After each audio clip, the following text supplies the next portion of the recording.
falar uma coisa. Nós somos a tal da capital da tecnologia, né, professor?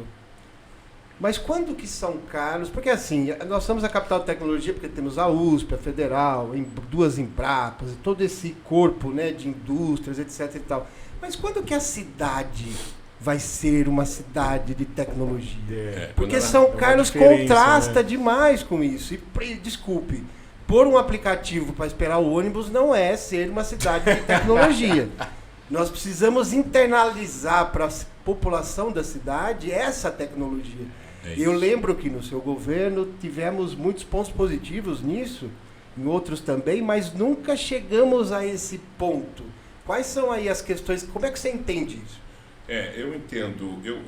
Antes de falar sobre cidade, sobre capital da tecnologia versus cidade inteligente, que nós não somos, Sim. E por que nós não somos, e o que nós temos que fazer para ser, porque potencial a gente tem. Total. Eu vou deixar claro aqui que eu sou um super otimista, tenho muita fé e sei do potencial dessa cidade. Vai dar para virar o jogo, mas nós hoje fomos derrotados por muitas outras cidades. Quando eu estou falando que nós estávamos entre as 20 melhores cidades para se empreender, nós estávamos num momento em que as políticas públicas olhavam a qualidade de vida das pessoas e o potencial científico, tecnológico, inovador das nossas empresas, dos nossos parques, além das universidades, da Embrapa, Sim. da Unicep, etc. e tal, o Instituto Federal que nós trouxemos, Sim, que eu tive a honra de trazer, e que a molecada está assim, voando, decolando, até porque literalmente. Literalmente, eu me orgulho muito dessa iniciativa. Comecei como prefeito e terminei como deputado federal. E o fato é que estivemos naquele lugar. Aí você fala assim, bom, aí o que aconteceu? Aconteceu um desastre. No pós-Barba, nós estamos, portanto, falando de 10 anos, a cidade mergulhou num processo de conservadorismo. Não, mais do que isso. Ela é retrógrada, ela não consegue, ela está andando para trás. Reacionária. Ela está andando para trás, ela estava andando para frente, de repente ela sofre um baque de gestão municipal e a gente vai saindo do ranking. Olha onde nós fomos parar. Eu trouxe aqui, eu participei de um seminário muito interessante há uns 2 meses atrás, que o Marcos Martinelli organizou, presidente da CISC, já no âmbito da nossa discussão do que fazer para recuperar, junto com o CIESP, junto com a Associação Comercial e com a OAB. Então, os liberais, comércio e indústria, professores liberais, estávamos juntos discutindo. A Kelly também participou, o jornalista da EPTV. Fizemos um debate muito interessante e eu apresentei na oportunidade um estudo sobre, você tem que encontrar um parâmetro para fazer, que régua você vai usar para medir. Claro. E a régua que a gente tem que usar hoje no mundo todo, senão o planeta vai desaparecer, são os Objetivos de Desenvolvimento Sustentável da Organização das Nações Unidas, que todos assinaram, inclusive o Brasil. Aí, um conjunto de entidades, dentre elas o SEBRAP, de várias cidades do Brasil, fizeram, a partir dos parâmetros internacionais, a avaliação são 17 Objetivos de Desenvolvimento Sustentável, e um a um as notas que São Carlos recebeu no ano passado. É muito triste. Nós caímos para a posição número 198, uma média de 57,79 de pontos em 100. E aí a gente vê que aqui em vermelho estão os piores indicadores nossos em igualdade de gênero, proteção à vida terrestre, paz, justiça e instituições eficazes. Estamos hoje com os maiores índices de violência do estado de São Paulo, lamentavelmente. Parcerias para a implementação dos objetivos e indústria, inovação e infraestrutura. Imagina que nós caímos, estamos no vermelho em indústria, inovação e inovador. Muitas startups, né? E o que eu vou falar que é o que nos salva. Esse você já deu um spoiler. É o que nos salva e nós estamos com exemplo. Não, mas o diálogo é importante por isso. Agora, olha os indicadores de erradicação da pobreza. Foi para o Beleléu, acabou o programa interno, ou praticamente ele se manteve com os mesmos valores, os valores simbólicos de décadas atrás, com um número sem a crescer praticamente e com valor estagnado. E com erradicação da fome também amarelo, que é o índice que eles chamam de médio. Educação, que nós já tivemos os primeiros lugares no estado, caiu também, está no amarelo. Então, portanto, a gente está, alguns dos elementos fundamentais, o da saúde, deixa eu ver se eu acho aqui, ação climática, é bastante relevante, algumas das ações que foram feitas, porque isso foi medido ao longo do tempo, isso não é governo A, B ou C. É o resultado do que aconteceu e que foi medido. Mas, enfim, para dizer que nós estamos muito mal das pernas quando a gente compara o que está acontecendo na nossa cidade, aquilo que a gente vê e sente é medido. E a gente percebe que as coisas não estão nada boas. Agora, por que a pergunta do Vitor?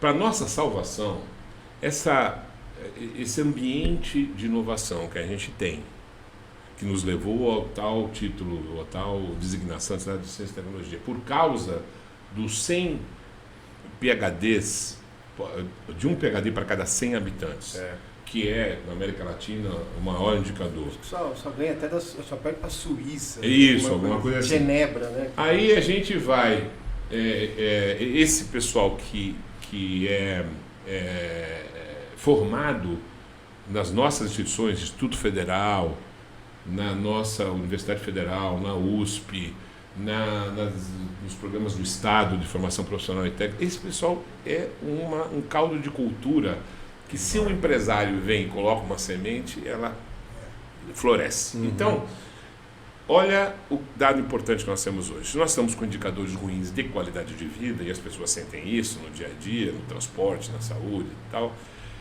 Por outro lado, nós temos o São Carlos Hub, a entidade que não é uma entidade, mas o grupo que analisa o desenvolvimento das startups na nossa cidade, chegou à conclusão que nós já estamos com 235 empresas tech startups. Então, isso dá para São Carlos uma empresa, uma startup para cada 1.093, 1.100, vamos dizer assim. Né? Israel, que é tido o país que mais tem, ou que mais se concentra ações e ações do poder público, do Estado, ele tem para 1 em cada 1.400. Então, nós estamos um pouquinho melhor. E no Brasil, então, nós disparamos, 1 para 33 mil. Essas startups que estão aqui é a razão da gente estar vendo a economia desenvolver, porque infelizmente há um decréscimo na atividade industrial, as atividades de serviços, onde estão as startups, elas crescem, as atividades de comércio com a entrada das plataformas da internet, não em São Carlos, mas no Brasil e no mundo, elas vão perdendo o espaço da tradicional ação do comércio presencial, mas jogam um papel importantíssimo na nossa cidade. O fato é que essas startups e os movimentos que estão sendo feitos, eles estão dando para nós um fôlego muito grande, que, se a gente tiver poder público antenado, conectado, usando inclusive uma expressão da área de TI, conectado com esse florescimento dessas empresas de TI e de alta tecnologia em várias áreas, nós citamos algumas aqui, aí a gente vai voltar a bombar. Por isso que eu digo, o potencial está dado. Aí a gente tem que pegar, mas não adianta só pensar na atividade econômica. Qualquer política pública, para dar certo, ela tem que ter em mente a melhoria da qualidade de vida das pessoas. Sim, e a definição de cidade inteligente, tomada pela organização das próprias Nações Unidas, através de uma ISO, tem uma ISO que é um indicador mundial para ter selo de qualidade. Para ser cidade inteligente, tem que cumprir uma plataforma, um conjunto de indicadores, passar nas réguas todas lá. Da ISO, imagino que não seja nada fácil. Não é nada fácil, demora alguns anos. Isso é um processo de uma geração, não é de uma prefeitura. E como foi sua reação, por exemplo, nesse congresso que você citou, quando lá o presidente do CIESP reclamou de não ter um vídeo institucional para divulgar a cidade, ou se qualquer empresa chegar aqui não tem área depois o primeiro ainda foi resolvido com o apoio da ExmoBots, a nossa empresa dos drones, que fez uma parceria com a prefeitura e gerou com o robô um vídeo muito bonito. Mas os indicadores não estão lá ainda, porque você não acha os indicadores na cidade, capital da tecnologia, você entra na prefeitura e não vai conseguir encontrar os indicadores atualizados no portal da transparência, que deveria estar sendo regularmente, transparentemente colocado para vocês, seguindo, para dar orientação ao empreendedor, população, à juventude, etc. e tal. Mas então esses indicadores aqui mostram que nós estamos, que é uma discussão hoje que nós estamos fazendo aqui sobre o viés do empreendedorismo e cidade inteligente. A notícia que eu tenho para dar, e é dessa semana, e é muito interessante, vão me permitir ler, claro, porque ela vai nos indicar uma cidade que nos passou já de longe nesse ranking das cidades tecnológicas inovadoras, que é a cidade de São José do Rio Preto. Desculpa, São José dos Campos. A cidade de São José dos Campos, me perdoe, ela foi...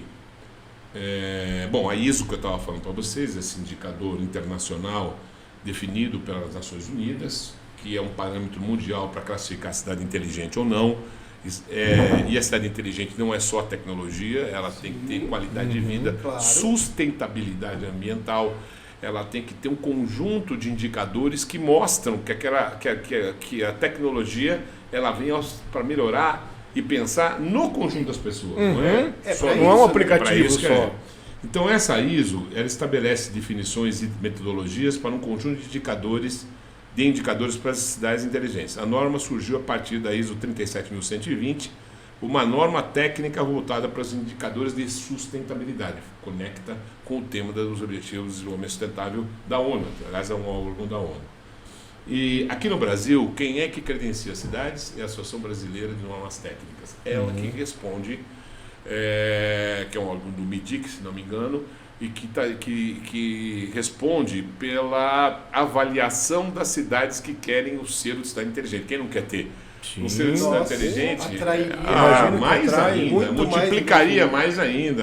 É verdade. Aí a BNT... Um selo reconhecido mundialmente. Mundialmente. Nesta quarta-feira, 16, hoje é? Não, hoje é 8. Então, na quarta-feira do mês passado, 16 de outubro, a primeira cidade inteligente do Brasil, certificada pela BNT, em nome da organização, com a ISO internacional, São José dos Campos. Deixa eu ver aqui se eu acho. Apenas 79 cidades no mundo possuem essa certificação. São José dos Campos é a primeira. E nós podíamos estar nisso. Imagina. Temos todas as condições. Já teríamos, se não tivéssemos 10 anos, uma década perdida, pois que o Barba sai em 2012, em 2013 até aqui, nós estamos falando da década perdida, com retrocesso nos melhores indicadores de qualidade de vida e nenhuma preocupação em colocar sequer conectividade de maneira universal, sequer fazer com que os serviços públicos possam estar articulados de modo a trazer mais eficiência e mais bem-estar para as pessoas. É só ver outras cidades daqui do mundo como isso acontece. E nosso potencial para isso tem plataforma, tem cabeça para fazer. Dá até inveja de Araraquara.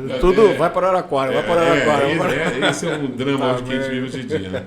Mas aí são 276 indicadores contidos nas 3 normas vinculadas à ISO e à sub-ISO.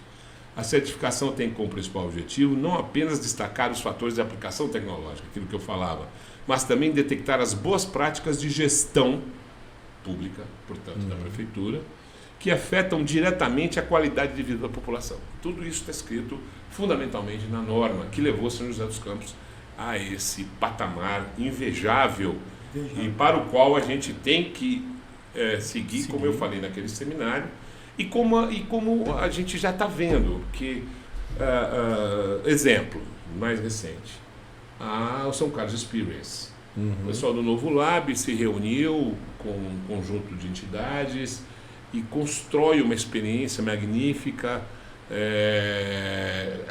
com aval da prefeitura, por óbvio, mas ela cria um espaço que eu dei parabéns, porque eu falei, isso aqui vai ser permanente, a gente não sei qual é a frequência que vocês imaginam, mas quando for a próxima, a gente tem que... A única coisa que eu senti falta dos jovens, até porque nós temos um clube de ciências nas nossas escolas estaduais, molecada 17 e 18 que está bombando.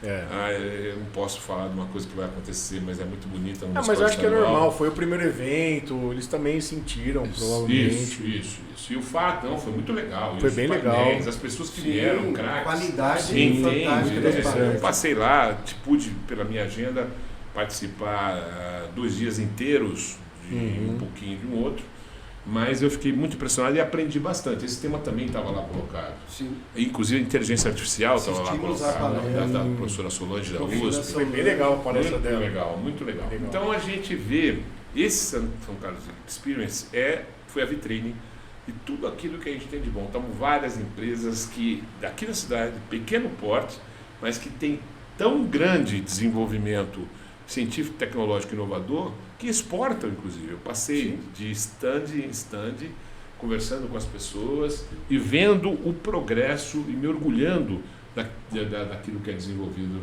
na nossa cidade. Então, a gente tem, como nós estamos falando de empreendedorismo, e é isso que vocês, esse programa, trabalha com muita, eu acho, e com muita felicidade.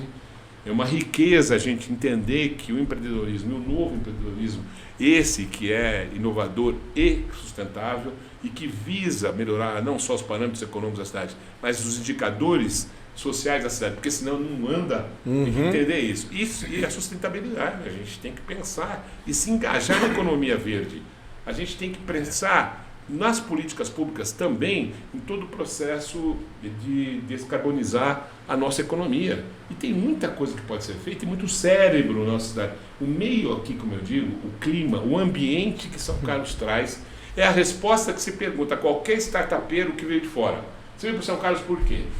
Eu vim para São Carlos porque aqui eu encontro uma qualidade de pessoas, de mão de obra, de recursos humanos produzidos, gerados nas instituições científicas, universitárias, tecnológicas, de educação profissional, que são invejáveis. A própria ExmoBoats está do lado do Instituto Federal, que a gente criou na área de manutenção aviônica e, portanto, tem uma parceria que pode construir ainda, além da Embraer, além da TAM, pode ainda construir um espaço muito importante de novos desenvolvimentos com essas criaturas maravilhosas que são formadas nas nossas instituições.